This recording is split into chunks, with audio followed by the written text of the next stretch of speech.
How did we start building Singapore? Over the years, we have many stories to tell. Our road to independence began in 1959. 2 months after Singapore gained self-governance in 1959, over 13,000 volunteers and MND staff came together to convert the old Kallang Airport into a public park and children's playground, which would be known as Kallang Park. The transformation of Kallang Park was one of our first projects and symbolizes a commitment in building together as a nation. The Home Ownership for the People scheme was launched 60 years ago to promote a sense of ownership.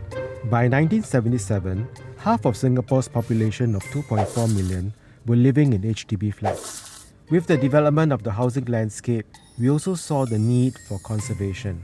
While our conservation journey started as early as the 1960s, URA's conservation efforts expanded to district-level conservation in the 1980s, recognizing the historical and architectural significance of entire areas. Through the 1989 Conservation Master Plan, 10 conservation areas and over 3,200 buildings were gazetted for conservation in this very first phase. Beyond protecting our built heritage, we also need to make sure that our buildings stay relevant with proper care and use, to serve new purposes with new times.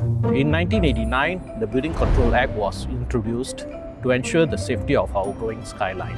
It ensures the safety, sustainability and accessibility of our buildings. As a nation with big dreams and aspirations, our role is to ensure that we get there safely as we scale even greater heights. With global cities competing for investment and talents in the 2000s, Singapore had to step up its efforts to stay competitive.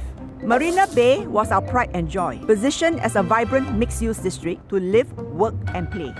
One of the centerpieces in the Marina Bay area is the Gardens by the Bay. In 2006, the vision for Gardens by the Bay took shape through an international design competition. More than just a showpiece for horticulture, we have grown into a world-class garden with social and environmental value.